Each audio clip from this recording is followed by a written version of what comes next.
Vamos agora para os métodos de análise baseados em teorias de elementos de par. Um ponto bem interessante de destacarmos antes da gente começar com os métodos em si é que existem modos diferentes de cálculo.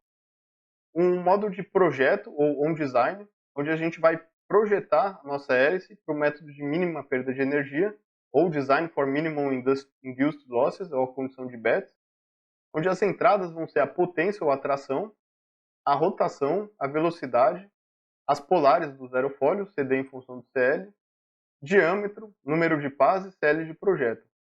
Nessa imagem, a gente vê aqui, seria esse gráfico da direita, é o projeto de uma hélice nova, ótimo. E a gente vê aqui o caminho dessas variáveis, estamos entrando com essas variáveis, e estamos saindo com o quê? Nós vamos ter a distribuição de cordas em função de raio, e a distribuição de ângulo de torção ou beta em função do raio.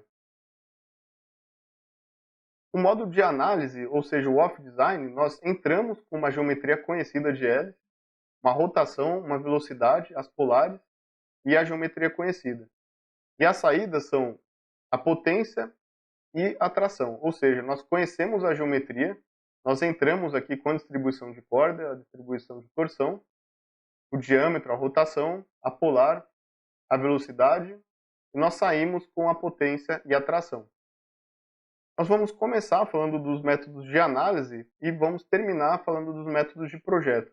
Isso para ficar uma abordagem mais didática para vocês. Os métodos de análise eles costumam ser um pouco mais simples. Quando nós dominarmos bem a análise de uma hélice dada uma geometria, nós vamos ver um método de projeto, ou seja, como chegar na geometria, na distribuição de cordas e torção de uma determinada hélice. Lembrando aqui quais são os mecanismos de perda e as correlações com os termos usuais de eficiência. O disco atuador que nós acabamos de ver, nós tratamos dessas duas primeiras linhas. E agora, com o elemento de par, nós vamos tratar da eficiência completa. A caixa azul, ela engloba todos os fatores de perda. Vamos começar introduzindo aqui as perdas axiais de Thrill, por fim, chip losses e arrasto 2D, para chegarmos na eficiência completa da hélice aqui na última linha da tabela. Vamos falar um pouco mais para frente que existem muitas formulações de teoria de elementos de par.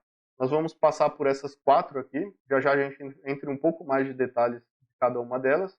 Mas é importante a gente saber que existem várias teorias de elementos de par. Nós vamos apresentar aqui para vocês 4 teorias diferentes, com níveis cada vez mais complexos de integração. Bom, pessoal, agora que nós já vimos a parte básica da teoria, como fazer o cálculo da hélice a partir da teoria da quantidade de movimento ou do disco atuador, nós vamos começar a falar um pouco mais sobre o elemento de par. Vamos começar falando sobre o elemento de par, uma base mais simples, para a gente entender o conceito. Depois vamos ver 2 elementos de par diferentes, o elemento de par mais momento e o elemento de par mais o vórtice.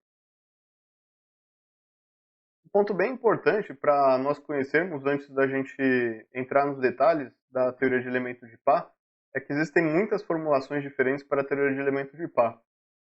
É muito comum, importante a gente ouvir alguém falar assim, alguém falar que fez um cálculo utilizando a teoria do elemento de par ou que chegou nesse resultado a partir da teoria de elementos de par, mas é importante saber qual das teorias que foi utilizada. Existem inúmeras teorias de elementos de par e os resultados dela, conforme a gente vai ver mais para frente, elas têm algumas diferenças importantes.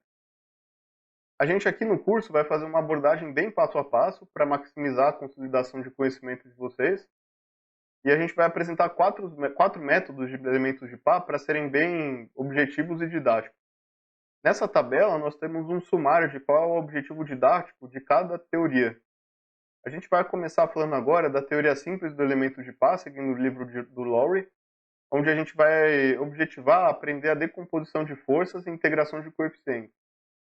Depois nós vamos entender e implementar uma teoria de elementos de par mais momentum ou disco atuador, ou teoria da quantidade de elementos, de quantidade de movimento, também seguindo o livro do Lowry. E o objetivo didático aqui será o acoplamento da teoria de elementos de par e a teoria de momentum ou quantidade de movimento para estimar as velocidades induzidas, o fator A e o fator A', que nós acabamos de aprender no disco atuador, mais o fator de ponta de Prout, o fator F. O terceiro passo será a teoria dos vórtices, uma outra teoria de elementos de pá. Vamos seguir o livro do McCormick, e ele nos traz uma alternativa para o cálculo das velocidades induzidas. É uma alternativa diferente do uso da teoria da quantidade de movimento.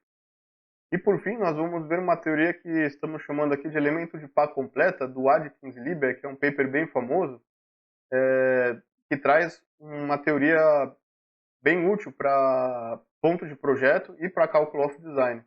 O nosso principal objetivo aqui no passo 4 vai fazer o cálculo on-design de uma pá. Bom, o que nós vamos aprender da teoria de elemento de pá?